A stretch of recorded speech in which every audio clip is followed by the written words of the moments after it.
तो जैसे सत्य जीवन में आएगा लक्ष्मी स्वतः चली आएगी। और कीर्ति, कीर्ति माने सम्मान, कीर्ति माने दिग दिगंत में जय जयकार, यशो गाथाएं और आपका आदर। कुछ लोग तो बड़े व्याकुल रहते हैं कि लक्ष्मी तो है, धन तो बहुत है, पर आदर नहीं है। भाई हमारा, लोग हमको जानते नहीं है। हमारा आदर भी तो होना चाहिए, सम्मान भी तो होना चाहिए। तो वो किससे होगा? ध्यान रखना, अकेले लक्ष्मी से आदर नहीं होगा। त्यागानुसारणी कीर्ति है। अगर आपने त्याग किया है तो कीर्ति दिग दिगंत में छा जाएगी। त्याग करने से तो त्याग करना किसका है? छोड़ना है किसको? दुनिया को, अपनों को, संबंधियों को। त्यागना किसे है? क्या जगत को, परिवार को, बंधु बांधवों को, इष्ट मित्रों को, घर मकान को? क्या शरीर को त्यागना है? ये त्यागना है किसको? शास्त्र कहते हैं पदार्थों की आसक्ति को, पदार्थों के अभिमान को, देहाभिमान को। तो जिसने अभिमान का त्याग किया है, जो कर्तापन के अभिमान से मुक्त हो गया है, बस उसी का यश है पूरी धरती पर। क्योंकि फिर चीजें बंटने लगती हैं उसके हाथों से। जो चीजों को बांटने लगता है बस उसी का आदर है। जो बंटने लगता है, जो बंट रहा है, बांट रहा है, वो देवतुल्य हो जाता है। जैसे पवन प्राण प्रकाश आकाश बट रहे हैं, आइए बट जाइए चारों ओर, सब दिशाओं में खुद को बांट दो। और बांटता आदमी कब है? जब उसके हाथ प्रसाद लग जाए। पदार्थों को नहीं बांटता। किसको बांटता है? प्रसाद को। अपने जीवन को हरि प्रसाद बनाओ, भगवान का प्रसाद। और जैसे ही आपका जीवन प्रसाद बना तो बटने लगेगा और पूरी धरती पर कीर्ति छा जाएगी, पूरी धरती पर। लोक लोकांतरों में, दिग दिगंत में, चहुं दिशाओं में, परलोक में, इंद्र तक धमक पहुंचेगी आपके त्याग की। लक्ष्मी जी आ गई। और जब लक्ष्मी जी आ गई तो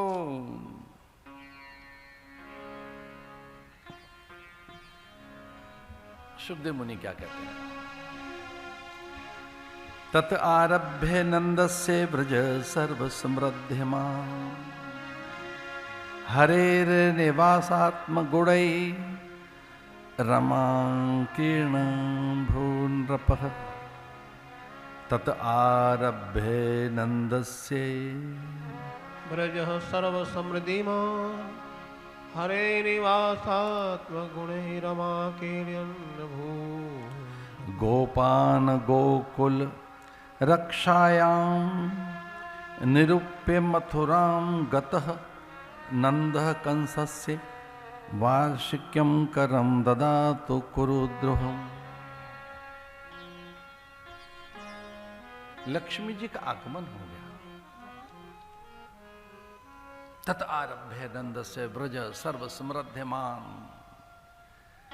लक्ष्मी के आते सब समृद्ध अनुभव करने लगे, सब स्वस्थ अनुभव करने लगे, सब दिव्य अनुभव करने लगे, परिपूर्ण अनुभव करने लगे, परिपूर्ण, संतुष्ट।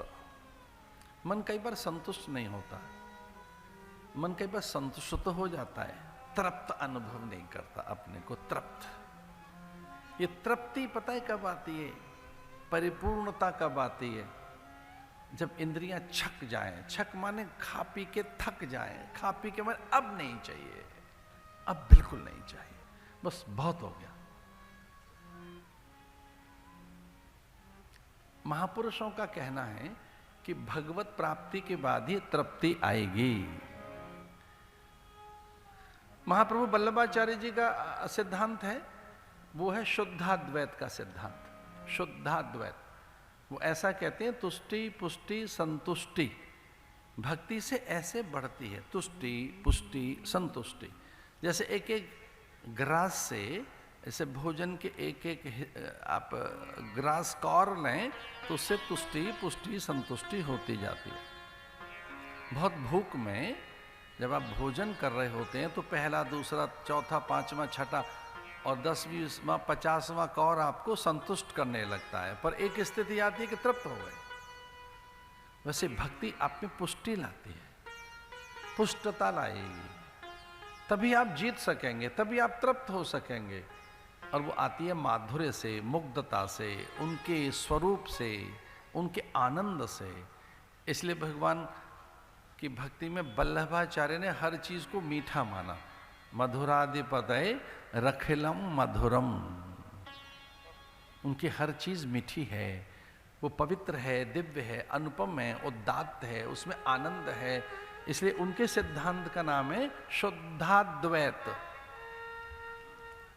एक सिद्धांत है द्वैताद्वैत, एक है द्वैत, एक है विशिष्टाद्वैत, और एक सिद्धांत का नाम है अद्वैत, कि सब एक ही है।